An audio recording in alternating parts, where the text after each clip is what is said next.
नमस्कार दोस्तों, आज हम इस वीडियो में बिहार बोर्ड क्लास 10 के छात्रों के लिए हिंदी चैप्टर नंबर 2 20 के दांत का ऑब्जेक्टिव क्वेश्चन बताने वाले हैं। दोस्तों, आपके एग्जाम में ना हर साल इसी में से क्वेश्चन पूछता है और अभी भी पूछेगा और हमेशा पूछता रहेगा। यही वो किताब है जहाँ से ऑब्जेक्टिव क्वेश्चन सारे पूछे जाते हैं। तो अच्छे से याद करा देता हूँ मैं, आप लोग याद कर लीजिए और डेली आपको वीडियो इस पर मिलेगा। सब लोग चैनल को सब्सक्राइब करके रखिए, तभी आप लोगों को वीडियो मिलेगा, ठीक है ना। अच्छे तरीके से सारा वीडियो मिलेगा लाइन बाय लाइन। तो यहाँ पर आपका पहला नंबर दोस्तों क्वेश्चन है, सेन साहब की पाँचों लड़कियाँ कैसी थी। सेन साहब की पांचों लड़कियां कैसी थी, तो सुशील थी। ये देखो दो बार क्वेश्चन पूछा गया, एकदम हूबहू यही क्वेश्चन, ठीक है। तो डी नंबर हो जाएगा। और दूसरा नंबर क्वेश्चन है, लेखक नलिन बिलोचन शर्मा की माता का क्या नाम था।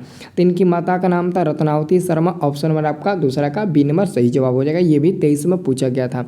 और तीसरा नंबर क्वेश्चन है, मदन किसका बेटा था। तो मदन सेन साहब के यहाँ किरानी का काम करने वाला गिरधर लाल जी का बेटा था। आंसर आपका बी नंबर मिल जाएगा, तीसरा का भी। और आपका दोस्तों चौथा नंबर क्वेश्चन है, चौथा नंबर क्वेश्चन 20 के दांत शीर्षक पाठ किस कहानी संग्रह से लिया गया है। तो चौथा नंबर क्वेश्चन का सही जवाब हो जाएगा दोस्तों 20 के दांत तथा अन्य कहानियों से लिया गया है। दोस्तों मैं लाइन बाय लाइन आपको सब्जेक्टिव भी क्वेश्चन बताते चल रहा हूँ, ठीक है ना। और उसका PDF व्हाट्सएप ग्रुप में भेज दे रहा हूँ। व्हाट्सएप ग्रुप ज्वाइन कर लो, फ्री व्हाट्सएप ग्रुप है, लिंक डिस्क्रिप्शन में है। व्हाट्सएप ग्रुप सब लोग ज्वाइन कर लो। जिसको ज्वाइन करने नहीं आएगा तो किसी से पूछ लेना कि इस वीडियो के डिस्क्रिप्शन में लिंक दिया गया है, बस उस लिंक पर उंगली से क्लिक करोगे ना तो मेरा ग्रुप ओपन हो जाएगा और आप लोग को केवल ज्वाइन करना होगा, ठीक है ना। आप लोग ज्वाइन कर लेना, ठीक है। किसी से पूछ भी आप लोग सकते हो, ओके। अब देखिए अगला क्वेश्चन आपका है, यूनान वो रोम के संपूर्ण साहित्य से कहीं अधिक विशाल है। तो क्या है दोस्तों 5 नंबर क्वेश्चन का सही जवाब हो जाएगा। ऑप्शन नंबर आपका ये हो जाएगा संस्कृत भाषा और साहित्य। ये 22 में पूछा गया था। अगला क्वेश्चन है, 20 के दांत पाठ की विद्या है। तो 20 के दांत दोस्तों एक आपका ना एक प्रकार का क्या है, तो आपका निबंध है कि कहानी है। तो आपको लोग आंसर मिल जाएगा। ऑप्शन नंबर आपका बी नंबर हो जाएगा, कहानी है। 20 के दांत क्या है, तो आपका कहानी है। भले ही दोस्तों नाखून क्यों बढ़ते हैं, उसके लेखक हजारीप्रसाद द्विवेदी, वो आपका निबंध होगा। निबंध में भी वो ललित निबंध होता है, ठीक है। लेकिन ये हमारा 20 के दांत कहानी हो जाएगा। ये 2 बार आया हुआ है। अगला क्वेश्चन है, मदन के लिए क्या खाना मामूली सी बात थी। मार खाना, मार पीट, ठीक है ना। तो आंसर आपका हो जाएगा ऑप्शन नंबर सी। नलिन बिलोचन शर्मा द्वारा लिखित कहानी निम्न में से कौन सी है। तो 20 के दांत इसी पाठ के लेखक है नलिन बिलोचन शर्मा जी, ठीक है। याद हो रहा है ना। सब लोग वीडियो को लाइक करना। देखो आपके लिए ना मैं कितना मेहनत कर रहा हूँ। मैं पूरा पैसा खर्चा कर देता हूँ बुक खरीद कर आपको पढ़ाने में। ये देखिए 9 नंबर क्वेश्चन, मैं तो खोखा को इंजीनियर बनाने जा रहा हूँ। यह कथन किसका है। तो यह कथन सेन साहब जी का है, ठीक है। अब देखिए अगला क्वेश्चन है, सीमा रजनी आलो शेफाली आरती पांचों किसकी बहनें थी। तो खोखा, खोखा ऑप्शन नंबर बी हो जाएगा। खोखा का दूसरा नाम था आपका कासू। ऑप्शन नंबर आपका बी सही जवाब हो जाएगा। अगला क्वेश्चन है, 20 के दांत कहानी के रचयिता यानी कि कहानीकार कौन है। तो नलिन बिलोचन शर्मा जी हो जाएंगे। ऑप्शन नंबर बी आपका बिल्कुल सही जवाब हो जाएगा। अगला क्वेश्चन है, सेन साहब खोखा को क्या बनाना चाहते थे। बिजनेस में इंजीनियर बनाना चाहते थे। ऑप्शन नंबर डी सही जवाब हो जाएगा। अगला क्वेश्चन बाबू, सेन साहब की नई मोटर कार कितने की थी। दोस्तों सेन साहब की जो कार थी ना वो ब्लैक कलर की चमकती धमकती कार थी और उसका दाम था 7,500। 7,500 माने तो 7,500 उस कार का कीमत था, ठीक है। अगला क्वेश्चन, मोटर को कोई खतरा हो सकता है तो सिर्फ खोखा से ही हो सकता है, बाकी किसी से नहीं हो सकता है। तो 14 नंबर का आपका आंसर मिल जाएगा। ऑप्शन नंबर आपका ए नंबर हो जाएगा, खोखा, ओके। अब देखिए अगला क्वेश्चन, सेन साहब की आंखों का तारा कौन था। तो खोखा ही था, उसका बेटा खोखा। ऑप्शन नंबर बी हो जाएगा। अगला क्वेश्चन 16 नंबर है, खोखा के दांत किसने तोड़े थे। तो मदन ने तोड़ा था। ऑप्शन नंबर ए हो जाएगा। नलिन बिलोचन शर्मा जी का जन्म कब हुआ था। तो इनका जन्म दोस्तों 18 फरवरी 1916 ईस्वी में पटना के बद्रघाट में हुआ था। ऑप्शन नंबर आपका बी नंबर बिल्कुल सही जवाब हो जाएगा।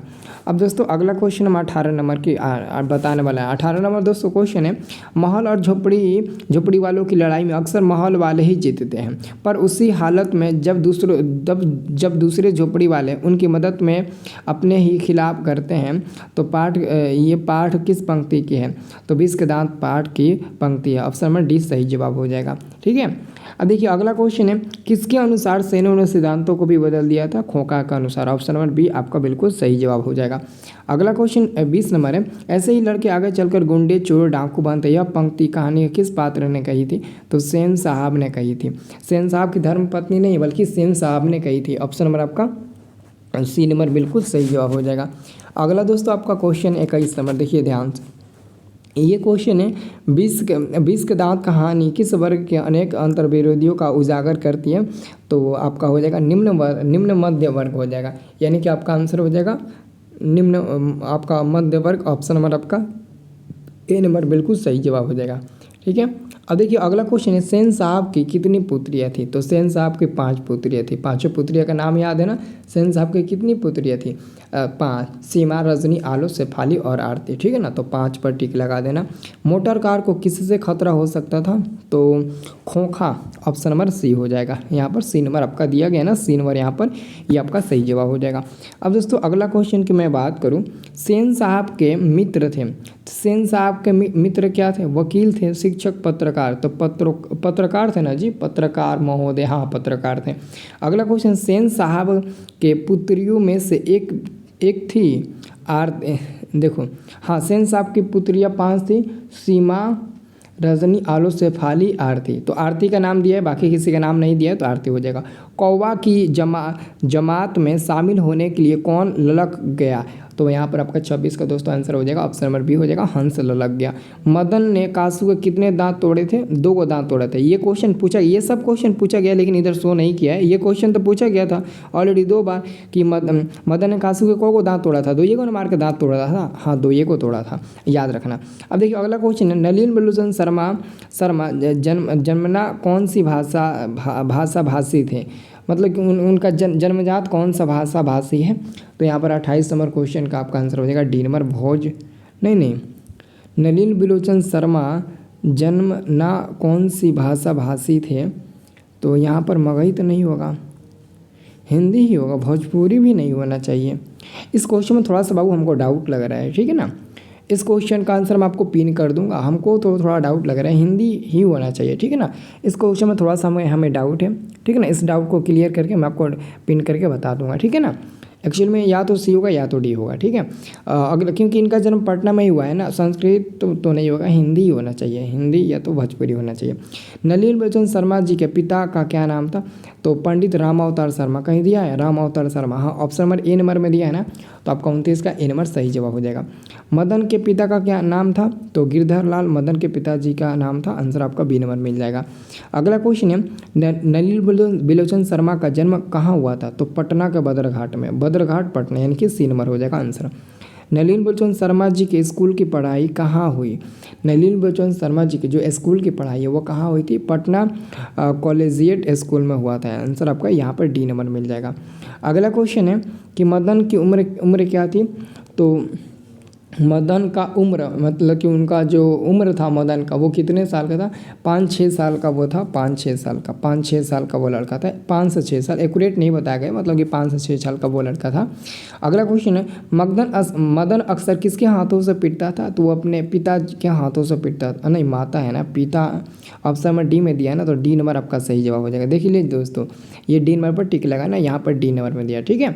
अगला क्वेश्चन है, सेन साहब ने किसे खूब फटकार लगाई? सेन साहब ने किसे मतलब कि बहुत डांटा, फटकार डांटा, तो किसे? तो गिरधर लाल को। क्यों? क्योंकि जो खोखा था ना वो आकर कंप्लेन कर देता था मदन के झूठे बातों को लेकर अपने पिताजी के यहाँ, और पिताजी गिरधर लाल को डांटते थे क्योंकि गिरधर लाल उनके ही यहाँ की रानी का काम करते थे ना, इसलिए।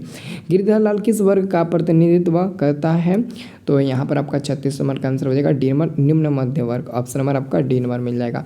अब देखिए सेन साहब की मोटर कार थी, तो क्या था? मारुति 80 स्ट्रीम इंड या फिर इंडिका स्ट्रीमर या फिर डिजाइनर मोटर कार।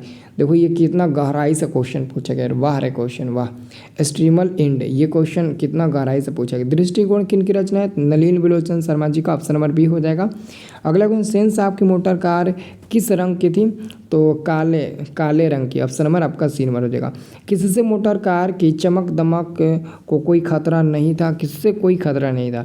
खतरा था तो मदन खोखा से, लेकिन खतरा किससे नहीं था? तो सेन साहब की पुत्रियों से ना खतरा नहीं था, क्योंकि वो तो बिना किसी से पूछे किसी को किसी से बोल भी नहीं सकती थी, तो वो गाड़ी को कैसे छू सकती थी या फिर टच वच कर सकती थी। कासू मदन के साथ किस खेल में शरीक होना चाहता था, तो वो क्या बोलते हैं, लट्टू खेलते हैं ना, लट्टू के खेल में। ऑप्शन नंबर ए हो जाएगा। सेन साहब किसके व्यंग से हटकर रह गए थे, पत्रकार महोदय के व्यंग से। ऑप्शन नंबर आपका यहाँ पर 42 का बी नंबर बिल्कुल सही जवाब हो जाएगा।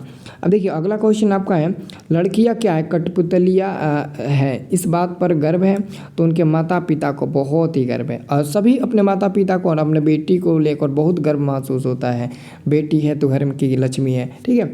अब देखिए अगला क्वेश्चन, नलिनी बलचंद शर्मा जी का मृत्यु कब हुआ था। इनका मृत्यु 1961 ईस्वी में हुआ था, लेकिन दोस्तों 1961 तो सब दिया है और सितंबर सब महीने दिया है, लेकिन इनका एक्यूरेट दोस्तों डेट पता होता है, सब पता है कि इनका जन्म कब किस तारीख को हुआ था, कहाँ हुआ था, ये सब पता है। तो यहाँ इनका मृत्यु भी आपको याद रखना, 12 सितंबर 1961 ईस्वी में हुआ था इनका मृत्यु, ठीक है ना। ये भी आपको याद रखना, 12 सितंबर 1961 ईस्वी में। बस इसमें समाप्त हो गया, बस इतना ही आपको करना है, ठीक है ना। सब लोग व्हाट्सएप ग्रुप ज्वाइन कर लिए हो, और जो लोग व्हाट्सएप ग्रुप नहीं ज्वाइन किए हैं ज़रूर ज्वाइन करिए, और जो लोग ज्वाइन कर लिए हैं कमेंट बॉक्स में बता दीजिए सर हम व्हाट्सएप ग्रुप ज्वाइन कर लिए हैं, या फिर ऑलरेडी पहले से हम ज्वाइन कर चुके हैं, ठीक है ना। अच्छे से आप लोग याद करना सारे प्रश्न।